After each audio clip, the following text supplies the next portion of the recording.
put his title on the line in his home state against Tony Sibson of England for the undisputed middleweight championship of the world. The site is the Centrum in Worcester, Massachusetts, an arena that opened less than 6 months ago with a Frank Sinatra concert. And tonight they're sold out. The crowd looking on. At stake, the undisputed middleweight championship of the world, as Marvin Hagler defends his title against Tony Sibson. Hello again, everyone. I'm Al Michaels, and it is the undisputed championship inasmuch as both the WBA and the WBC recognized Marvin Hagler as the champion, a man who for years people referred to as the uncrowned middleweight champion. He was finally given a shot in 1979, a draw with Vito Antuofermo in Las Vegas, but then he was able to win the title from Alan Minter in 1980 in England and has successfully defended his crown 5 times since. Tony Sibson is a big underdog, yet he's ranked #1 by the WBC, #3 by the WBA, and he owns a win over Alan Minter and also a victory over Dwight Davison as he fights outside of his native England for only the 2nd time, and this is his first appearance in the United States. The referee tonight, Carlos Padilla, a Philippine national living and working out of Las Vegas, the man who refereed the Ali Frazier thriller at Manila. The judges, Marcelo Bertini of Italy and Tony Perez from Puerto Rico, now living in New York.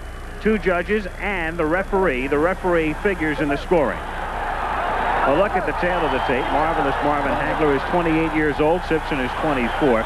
Sibson weighed in at the middleweight limit, 160 pounds. Hagler at 158 1/4.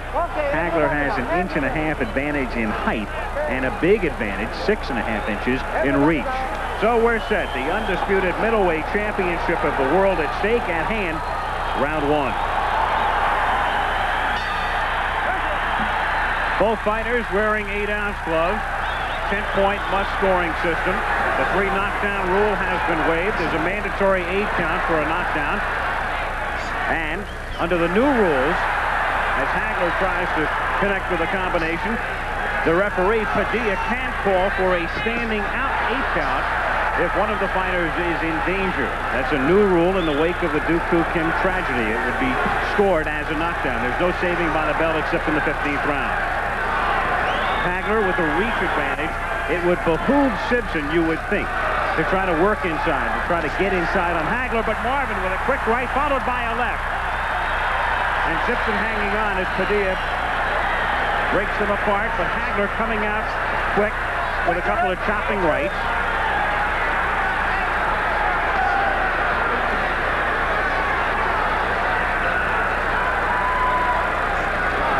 Hagler, a natural left-hander, but a man who converts.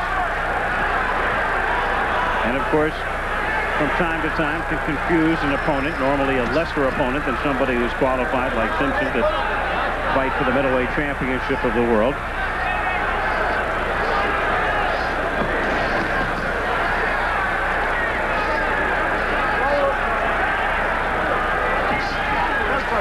Hagler in his 6th title defense. Obviously a big crowd favorite. Most of his early career spent fighting in and around the Boston area. The only 2 losses in his career coming within an 8-week span in 1976, both in Philadelphia, and the 2 losses were subsequently avenged to Willie Monroe and Boogaloo Watts, who's now one of his sparring partners. Hagler has not lost in his last 30 fights. There's 1 draw during that period, the draw with Antuofermo. Sibson has won 14 straight.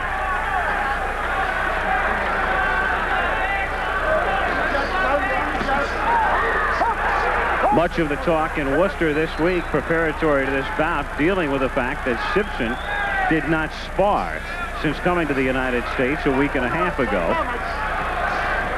His workouts were open to the public, but that's all he did. He worked out. He did not spar at all, and there's some speculation that he might be hurt.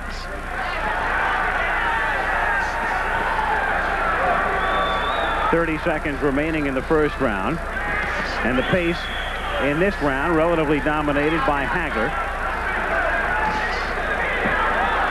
Marvin on the move, trying to go underneath. A quick right to the head. The waning seconds of the first round.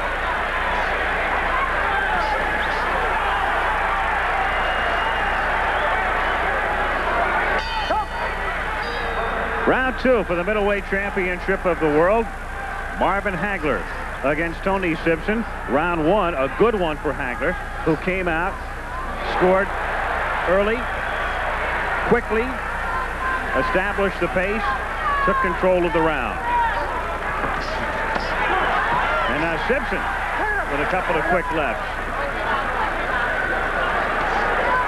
Sibson, as we mentioned, to try to cut down on that reach advantage, will probably try to get inside, something that Hagler did not afford him the opportunity to do in round 1. Marvin looking very, very sharp.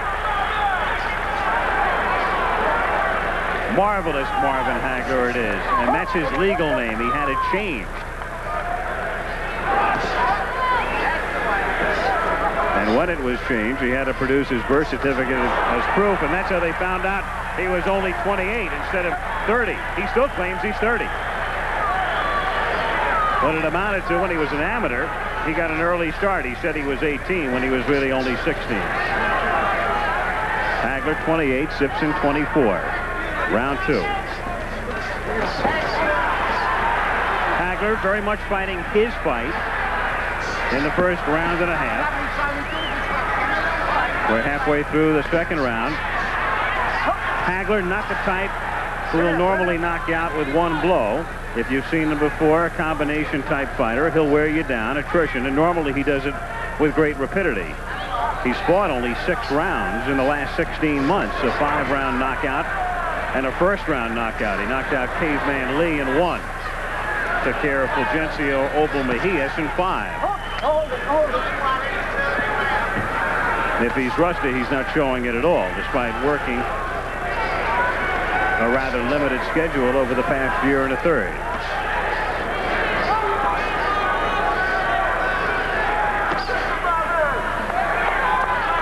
Sibson has the reputation as a fellow who can take a blow. He takes a left right there. Hagler's been scoring, but Sibson's been weathering everything to this point. Tony not doing much offensively, but withstanding thus far all of Hagler's shots. Scheduled for 15 rounds, and I don't think there are 3 people at ringside who think it'll go more than 10. 25 seconds remaining in the second round.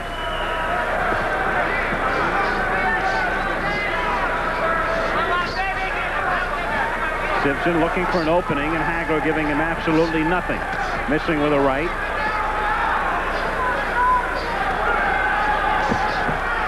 Five seconds left in round 2. Another good one for Marvin Hagler.